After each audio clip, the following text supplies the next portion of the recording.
Kim, thanks for joining us. And we got to ask you first right out of the gate. The last few weeks, so much has happened. It's a really different world that we live in. But during the midst of it, in our building, we've kind of come up with this mantra of love, or listen, learn, and love. And it's really permeated everything we're trying to do in our organization. Where did that come from, and how is it going so far? First of all, hi, Steve, Maddie. Thank you for having me on here. It's been a while since I've actually been on the show. So appreciate you guys having me, especially on such an important issue and a topic that's really affecting our whole world today. Listen, learn, love. Steve, you're not the first one. I've messed that up many a times about which L comes first.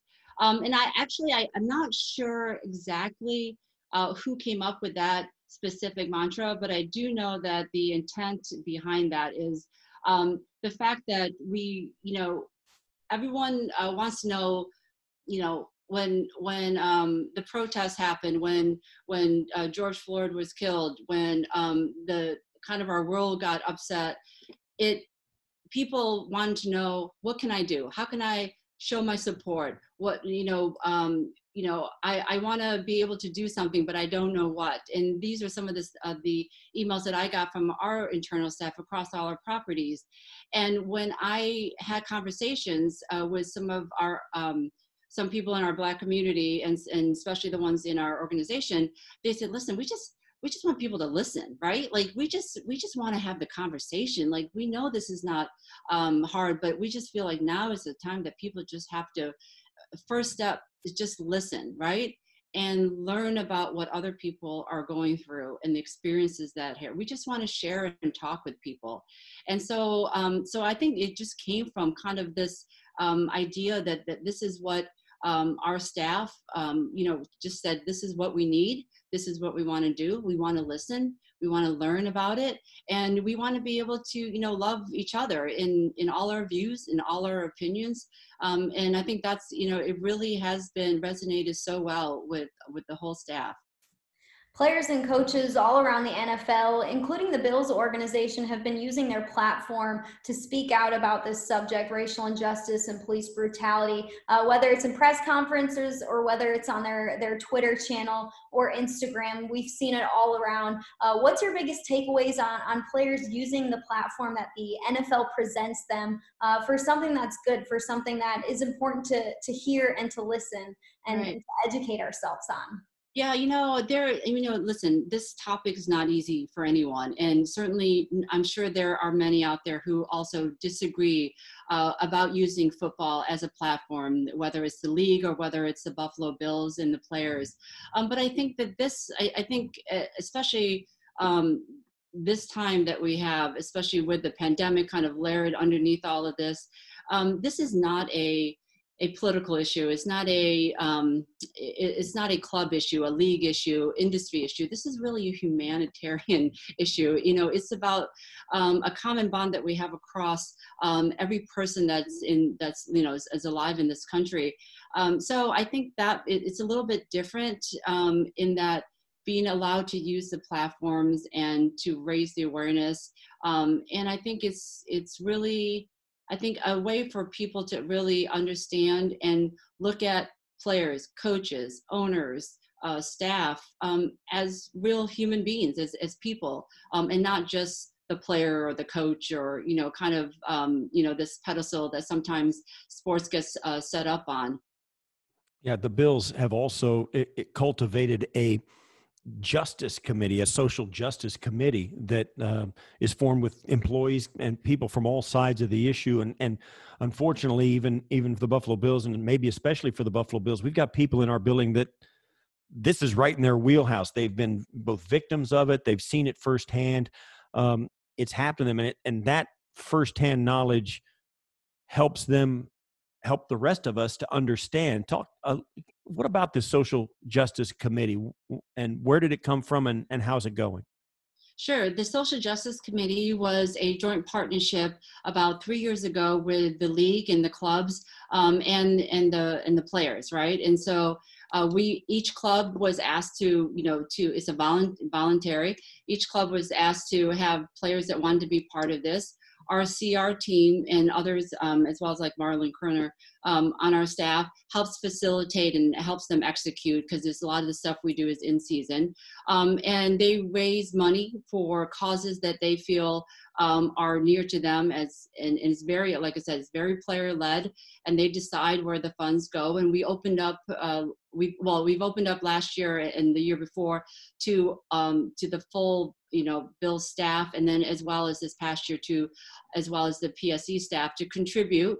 And then like I said, in every year they take these funds and they put it in areas that they feel need help, and that could be anywhere from social justice issues that we've talked about now, but even 3 years ago, about police relations. It's about awareness. It's about helping young kids, and it all goes really back into our own community. And so I'm proud to say that our club has been participants of this, as well as our players, for the last 3 years. As some players, change teams. And so we've had different people on each committee, but like they've been able to do some great work. And now I think, this is even something that our staff has said, well, we know that it's there. How can we expand it? How can we be a part of it? And so we just had a call yesterday with the committee. And that's one of the things that we talked about is how do we now include more people, still get the players' input and have them lead in what they want to do with the funds, but how do we also then include others? And they said, listen, the more the better. So they're all in support of people understanding what they do and sharing what they've learned. We also, as an organization, from the Bills to the Sabres to PSC, had a great internal panel a couple weeks ago where we got to hear from some of our leaders on and off the field about their experiences as it relates to racism, ways we can educate ourselves, things that they've experienced themselves.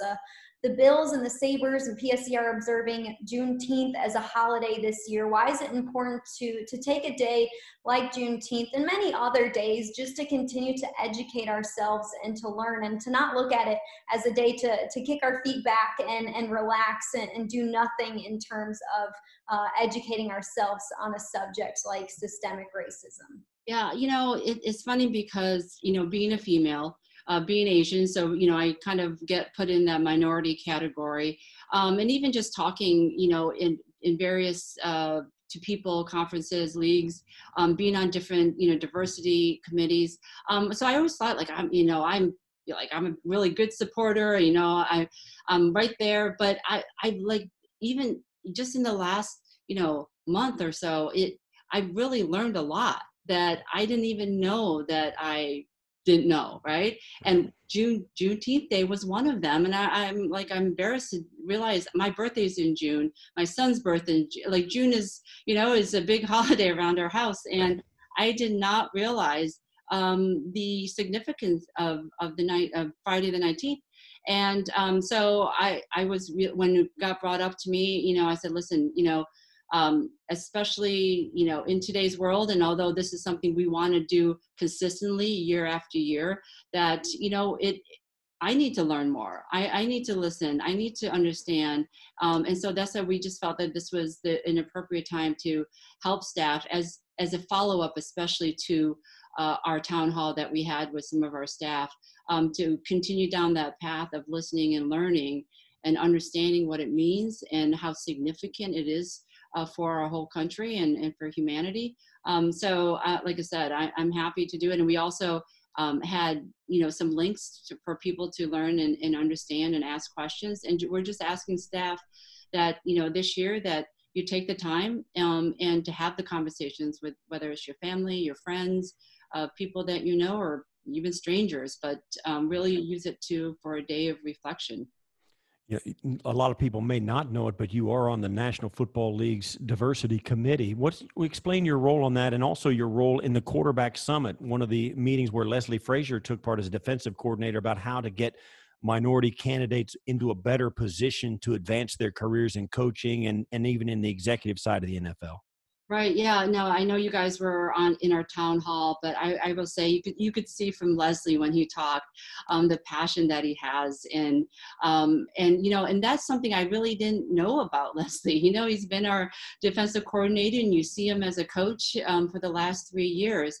And I've just joined the Diversity and Inclusion Committee at the league this past year, and at the combine actually recently, we had a committee meeting.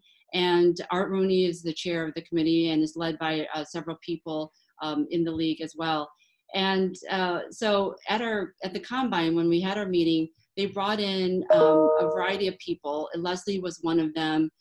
Some other John Wooten, they do a lot of things as recommendations to the league. They're not part of the league, but they do a lot of recommendations on diversity for the league. And so he spoke so passionately about what he felt were some changes that to be needed especially in the coaching and the hiring process at the league. And afterwards, I've been like texting him. I was like, Leslie, I've never heard you talk so much. Like, I did not know that you felt this strongly about what's going on with our league and diversity and the issues that you feel that we need to address. So I said, let's get coffee, right, tomorrow. And so we even just sat down because I was embarrassed that here he is, a coach on our own team for 3 years, and I've never had the conversation with him. And he's having the conversation with not just myself, but with other ownerships, and there was other coaches in the room as well. And so I just wanted to make sure that I sat down, we had coffee the next day, we sat down, he went through his thoughts, and something, that I took back and I have in my head. And as we had continued our other diversity committee meetings, and we're happy that we were able to make some recommendations about the hiring process. And I just like I said, it's a great, it's great that the league is having these committees and having these discussions. And I realize that sometimes maybe when I would say the PR part of it is elevated. But both in hockey and in football, there has been a lot of forward progress that were in the works before the pandemic, before the killing of George Floyd, before the protests, before all of this. So I don't want people to think that this is just a knee-jerk reaction. There were a lot of good things that were in the plan, in the works, and that we have been executing and will continue to execute. We saw Colin Kapernick kneel during the anthem several years ago, and that's definitely a topic of conversation now that some players will choose to kneel during the national anthem this season to fight racial injustice, police brutality, systemic racism. And Sean McDermott said in a media availability this week with local media that he wants to support the players. He wants to know that he respects the players and could even see himself kneeling with the players if some of the Bills players choose to kneel during the anthem. What's your stance on kneeling during the anthem? I know we come from all different backgrounds and experiences, and it may mean something different to me or you or Steve or players on the roster. Yeah, no, you nailed it on the head, Maddie. And I think this is where the love part comes in, right? Obviously this was a tough topic 3 years ago still, and we haven't really moved beyond this space. And I think last time 3 years ago, we said we support our players. We support the right for them to peacefully protest. Now it's come upon us again. And I will say, so as many of you know, I was adopted, born in South Korea. And I had an opportunity to go back to Korea this past year, back in I think it was in November, and I got to see the orphanage I was adopted from. I got to see my country, and this is the first time I had been back in like 45 years. And I became a naturalized citizen. I think when I was like 7 or 8 years old. So the flag for me is very profound, and for me to stand for the flag and for the anthem, for me personally, that is a right that I now so much appreciate. So I'm personally, I'm not going to kneel, but like I said, we've all been listening, we've learning to love other people and understand the experiences and what they had gone through, what they've experienced and what maybe the anthem or the flag means to them is truly different than what I went through. And so I think that's just really kind of, honestly, that's how I feel. I will be standing, but that's my choice. That's my right. And I would hope that the players as well would respect that, just like I'm going to respect them if for what they want to do, if they so choose to.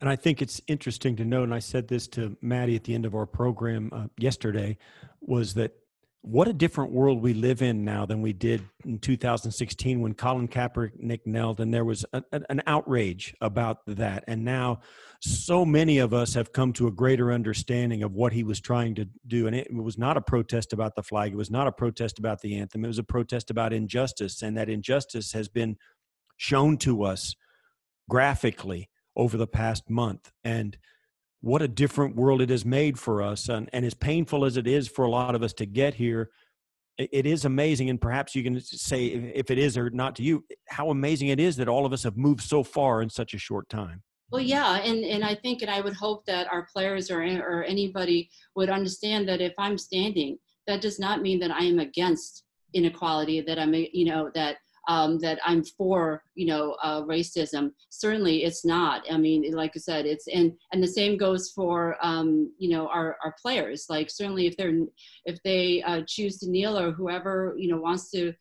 protest, it's, I don't think that it's because they don't love the country or that they don't respect our military or any of that thing. So, yes, but you're right. I do think that, in some ways we've come a long ways. In other ways, it's been very slow. I think if you talk to the Black community, they said, listen, it's been, hundreds of years, we're still in this place. But I do think that you're right. This time around, I think people are listening more. And whether it's deliberate or whether it's just a part of where we are in our world, that we're listening more, and our hearts and our ears are a little bit more open than maybe they were 3 years ago. Kim, this virtual off season has been so weird in so many ways for so many of us. I mean, we're all working from home, we're all quarantining. It's been a weird few months. Looking from afar at what Sean McDermott and Brandon Beane have been able to do in this virtual period, how impressed are you at what they've done? And Sean McDermott said this week in a press conference that he's been impressed by the way that he's seen his staff, from the players to the coaching staff to the IT department, be able to come together and make this thing work. Certainly, like, this kind of came upon us real quick, right? The fact that all of a sudden we all had to work from home. And you guys know coaches, they like their routine. Players like their routine. Like they want to know exactly, they got everything timed down. And so this was a huge, different way of coaching, of learning for our staff. And they really were real troopers. And I think, now I think they've also learned a lot, much more versatile in technology, and just a confidence that, listen, things may change around us. There may be distractions, but we can really still do what we need to do and come together. I've enjoyed it. Terry and I were on a call with all the rookies, on a Zoom call with all the rookies. It's funny because I think previously in another year, I don't remember ever doing that. Now I remember meeting, maybe a rookie when they came in after they were drafted, and, in the lunchroom, and you pass and you say hello and you introduce yourself. But to be able to get on a Zoom call with the whole class, talk, Terry and I talking about who we are, talking with each of the players on the call and everyone joining in. So there's been a lot of pluses. And I think even just being able to get together, things that we kind of maybe took for granted, that we now so much more appreciate. So, and I will say, you're right, the technology, our IT department, the coaching staff, and the players, whether you're a veteran or you're a rookie, I mean, poor rookie, right? Our draft class, right? So they have all really taken to it, understand that we have a season to get prepared for, and have not shied off of the workload.